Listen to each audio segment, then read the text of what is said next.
Before we get into the fight talk, what did you make of the welcome to the country ceremony with the dancing in the park and everything? I thought that was cool as hell. Yeah, I thought that was dope. It's a country rich in culture, so I thoroughly enjoyed it. It was pretty funny. They had us bouncing around, acting like kangaroos and all that, and emus, but it was cool. It was a cool experience. And your opponent, Jack, he was there too. Is it weird being around him in settings like that, or is it just you view this as business?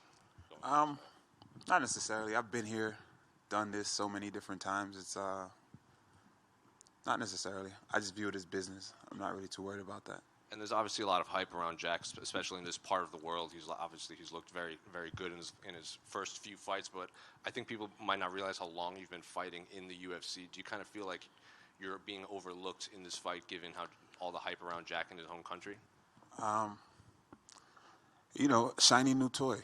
That's how I always see it. Shiny new toy. And all the hype is well deserved. He's really good. It's just I am being overlooked. But listen, I've been overlooked my entire career. That's just the nature of my story, I guess. So I don't really look into it too much. I just take it as it is. Another guy that I need to get out of there. It's one of those situations where you got to go and get it if you want it. I think I've been here a long time. I've put in a lot of work, and anyone else on a 4-fight win streak and beating the guys that I've beaten, or in my situation 7-1 in my last 8 or 6-1 in my last 7, anyone else would have already been fighting the top 15. I didn't have to take this fight, you know what I mean? But I didn't want to sit around and wait. I wanted to go out there and go make a statement. So why not? How better not to do it than to how much better how not to do? What's the easiest way to do that? Is to come into someone's hometown and beat them, a young prospect like this. So it is what it is. Saying you think you've been overlooked your whole career, why do you think that is, given how impressive your wins have been lately? I don't know. Sometimes we got a guy that has 3 KOs back-to-back or 4 KOs back-to-back.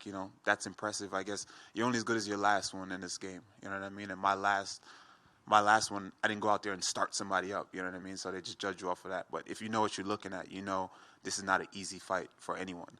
So I don't know. People, what have you done for me lately? That's what it is. Sure. And unrelated to this fight, but obviously there's a lot of hype around, the Contender Series winners and everything. There's not too many winners of Dana White looking for a fight left in the UFC. Do you kind of view yourself as one of the last people to fly that flag and represent that show? 100%. Every time I fight, so that's what I say. It's Dana White Contender Series versus the looking for a fight. So yeah, I still got the belt. I took it from Mickey Gall. I'm still rocking it. And so when the fight's all said and done, what does the headline read after this fight, after your fight? Randy Brown takes Perth by storm. And then final one for me, unrelated to this fight. Are you going to be able to watch the Super Bowl at all, being all the way over in Perth? I'm going to try. I'm going to try. Who you got winning that? I don't know. Yeah, Randy. Yeah, I just wanted to get your thoughts on the Usman and Leon Edwards fight that's happening. I'm looking forward to that, man. Both those guys are tremendous athletes, and both of them are super inspirational. From their stories and just the work that they've put in and the competition that they've faced. I think it's going to be a great fight. May the best man win. That's all I got. Okay. And the main event as well for this event. Who you pulling for there? I like both guys. I'd love to see Volk get it done. I think Volkanovski's a really good dude. I think he has a good chance. Tough task for sure, but I do believe if he's able to continuously stop those takedowns, or not even stop them, because I don't think he will, but I do think if he's able to get up continuously and still, show that perseverance, I think he gets it done. And Randy, just wanted to ask, are you ready to perhaps be the least liked fighter during the card because you're taking on a local boy in Jack Della? They can't fight for him. Them not liking me doesn't matter to me. You could not like me all you want, but you're going to love me after my performance. That's it, and I understand it. But at the end of the day, it's just booze. People always say that. It's like, oh, whoa, especially when I fought in Brazil, it's like, oh man, you go enemy territory, going to Brazil. And I'm like, what y'all want me to do? What you want me to say? Like, it's not like they're going to be throwing shit in the cage and kicking. Remember when Renzo Gracie fought? Renzo Gracie fought some guy in Brazil, and they like stabbing him through the cage. People make it seem like that's what it's going to be. It's just people yelling. If he wants to yell, they're going to yell and boo me. That's fine, but the fight's the fight. They can't fight for him. And do you think Jack Della's on your level? I think he's a great fighter. I think he's never faced anyone at my level yet, but he's a tremendous athlete, and I think he's really, really good, and he has a ton of potential. But I think we're catching him at a good time. And finally, the obligatory Australian question. What's been your favourite thing about Australia? Everybody said kangaroos, right? We went to the zoo, and we saw the quokkas. I did get to hang out with some kangaroos. In particular, I really like Perth, though. I like how clean the streets are. The streets are really clean. I really love everybody does the speed limit. In New York, we do not do the speed limit at all. So it was cool to see how everyone is. Everyone's really polite, so I really like the people. It's cool. And I don't want to correct you because you scare me, but it's quokka. Is it a quokka? Yes, no, quokka. Why do I scare you? Quokka. Why do I scare you? This because you are very talented and you could kill me if you wanted to, but you don't want to, which is great, and we love to have you here in Perth. I just wanted to wish you best of luck from everyone in Perth. We do love you, even though the booze will come on Sunday. All right, who you root for? Jack Della, because you only have a few days where you could kill me. Jack lives here. All right, well, I might kill you before I leave. Damn it. Thank you. So, just like you've said that you're diligent and strategic. So I imagine that you've looked at Jack quite a lot and analysed him.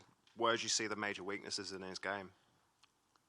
I'm not really just going to come up here and give you all my plan. I'm supposed to just come up here and give you my plan because you asked. I guess we'll just have to see. I did watch him quite a bit. I think he's talented. But I do think that he has a great skill set that is good, the skill set that he needs to beat me. And I think that I have the skill set and the style that is needed to beat him. It's a matter of who can endure the longest and who can persevere and who can execute their game plan for the longest.